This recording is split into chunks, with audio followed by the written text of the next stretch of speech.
Chapter 7. The Guardian Deity. We both slowly floated down to stand gently on the ground amidst the fruit garden.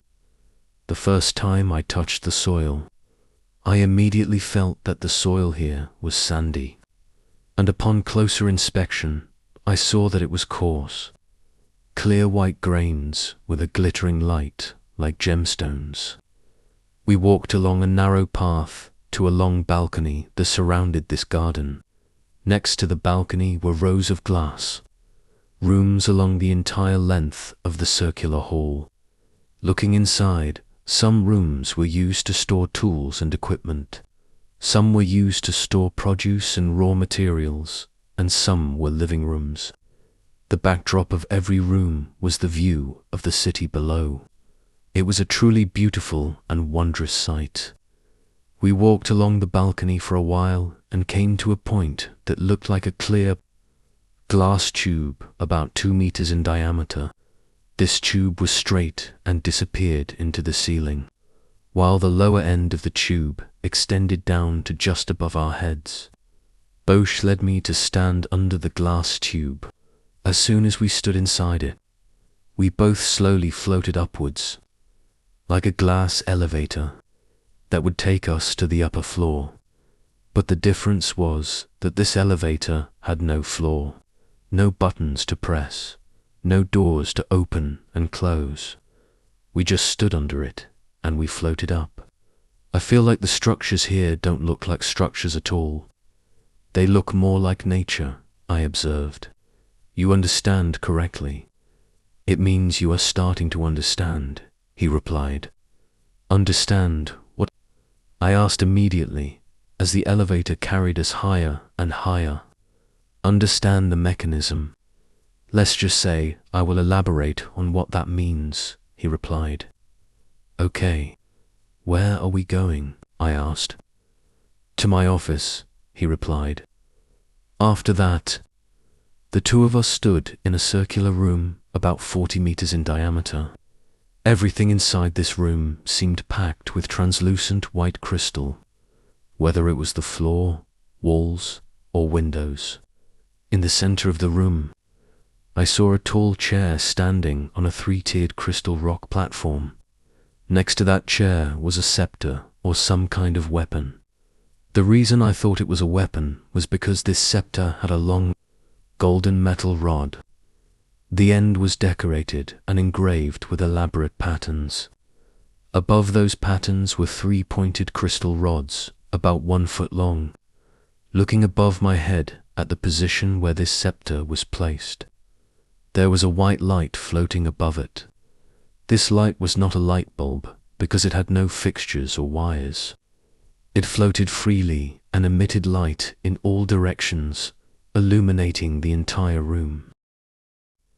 This room is the command center or control room of this vessel, and it is like the heart of this vessel. I myself act as its heart. He began the conversation while sitting on the platform in the center of the room, on the second step of the staircase from where we came up. I admit that I don't understand what is appearing before me at all. Can you explain to me what this is all about? I asked, sitting down next to him. I understand your confusion. I will explain everything to you now, he replied. Thank you very much, I quickly responded. All right, as someone with an important mission, you are the one who will be responsible for rectifying the physical condition of the world, caused by humanity's karma, so that it can continue to exist.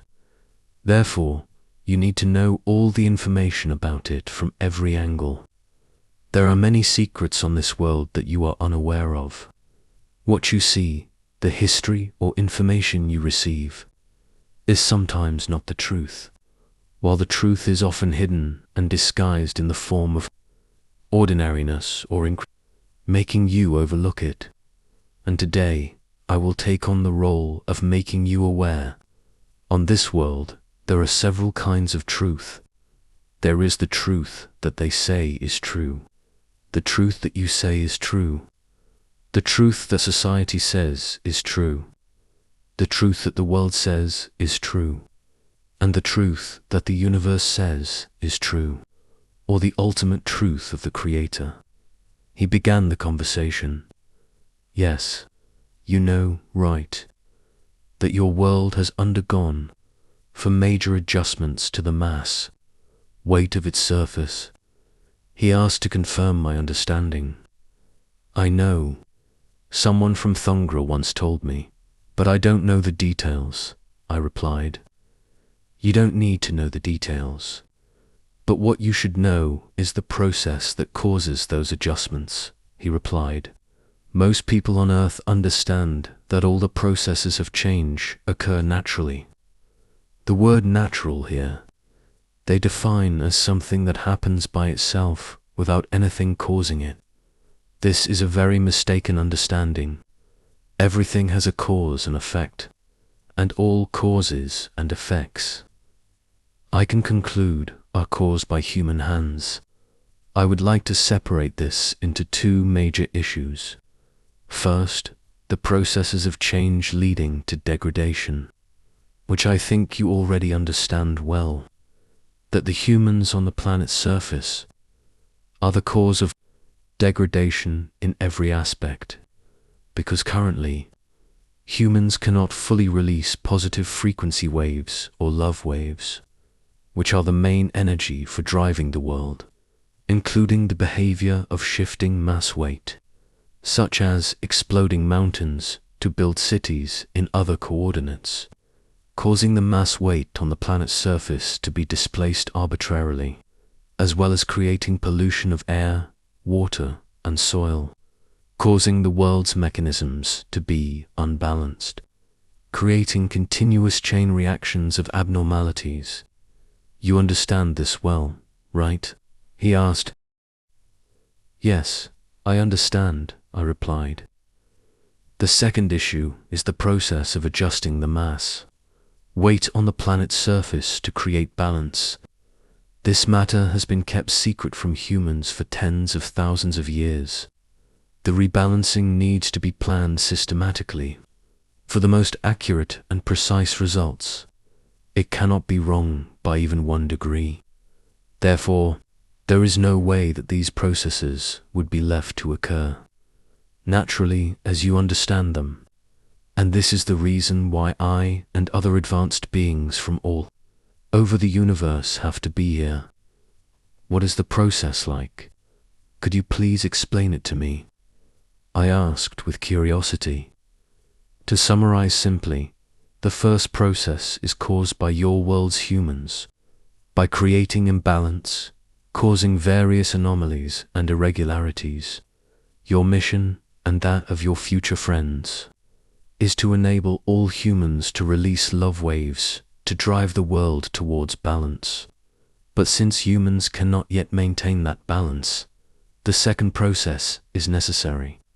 That is, we have to come in and help create balance by creating various processes. Therefore, all the phenomena you see have nothing that occurs by itself, as you call it, naturally, he said. What are some of the processes? I asked. The main one, which is most clearly seen and has the greatest impact on the rotation of this planet, is the movement of tectonic plates.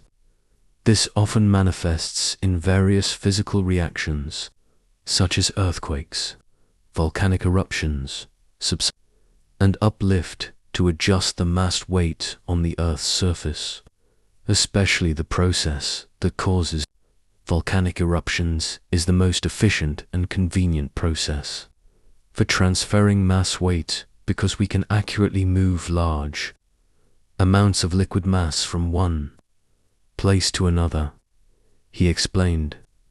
You mean volcanic eruptions are caused by you? I thought they happened naturally, I asked in surprise. I just told you that everything happens intentionally, he reminded me. How is it possible? How do you do it?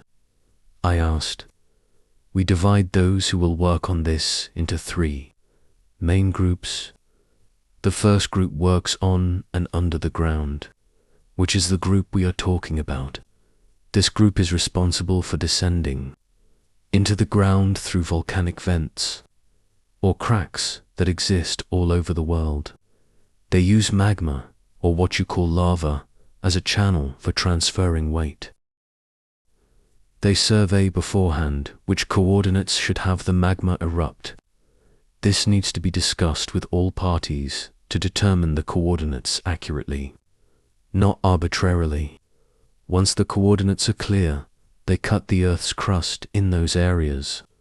The cutting methods are divided into two types. The first method is to drill large holes so that, when the operation takes place, these holes will be channels for the outflow of mass, like drainage holes. And when it flows out, the magma will gradually cool and form mountains, to use as mass for balancing in those coordinates. The mountains will be small or large, depending on the initial determination in the meeting. And the second method is to cut the Earth's crust into plates. The reason for this cutting process is mostly to reduce the mass weight in those coordinates when the time comes.